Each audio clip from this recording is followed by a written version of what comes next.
இல்ல இவரு சீமான் வீட்டுல பாதுகாப்பு அதிகாரியா இருக்கிறாரு இவரு.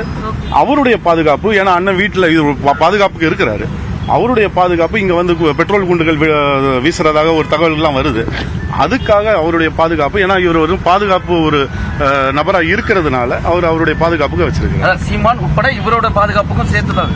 சீமான் அண்ணனுக்காக, அண்ணன் இங்க ஊர்ல இல்ல, சீமான் அண்ணன் வீட்டுல இந்த மாதிரி குண்டுகள் வீசப்பட போகுதுன்றதுக்காக அவர் அந்த துப்பாக்கியை வச்சிருக்கிறாரு. வேலை செய்யறவங்க அவர் வந்து துப்பாக்கி வச்சிருந்தவர் ஒரு எக்ஸ் ஆர்மி மேன். அவர் லைசன்ஸ்டு துப்பாக்கி வச்சிருக்கிறாரு.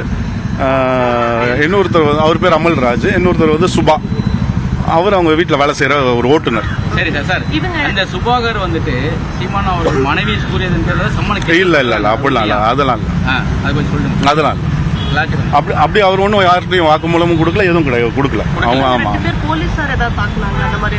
இல்ல, யாருமே போலீஸ்காரங்களை உள்ள வந்து தாக்கலங்க. இவங்க போலீஸ்காரங்க வந்து அத்துமீறி உள்ள நுழையும் போதுதான் தள்ளுமுள்ளு நடக்குது.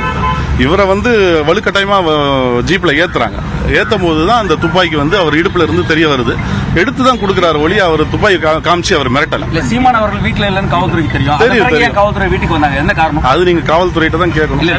இல்ல அதாவது அவங்க வந்து அந்த நோட்டீஸை கிழிச்சதுக்காக வர்றதாக தான் சொல்றாங்க. நம்ம போலீஸ் காவல்துறையை வந்து ஒட்டும் போது கிழிக்கப்படல.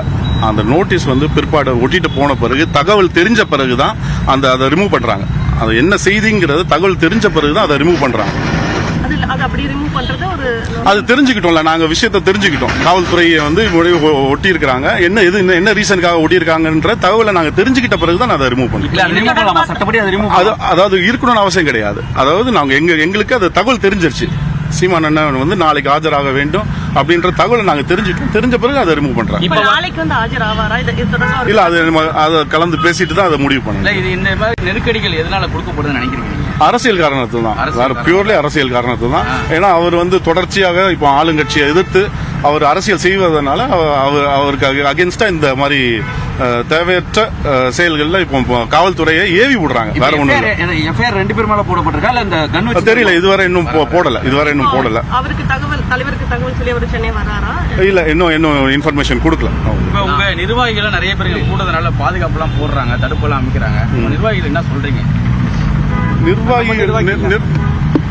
சீமான் தரப்பு வழக்கறிஞர் ரூபன் செய்தியாளர்களை சந்தித்த போது சீமான் வீட்டில் நடந்தது என்ன என்பதற்கான விளக்கத்தை கொடுத்திருக்கிறார். மேலும் அவர் கையில் துப்பாக்கி வைத்திருந்தவர் முன்னாள் ராணுவ வீரர் என்றும் லைசன்ஸ் துப்பாக்கிதான் அது என்றும் அவர் குறிப்பிட்டிருக்கிறார்.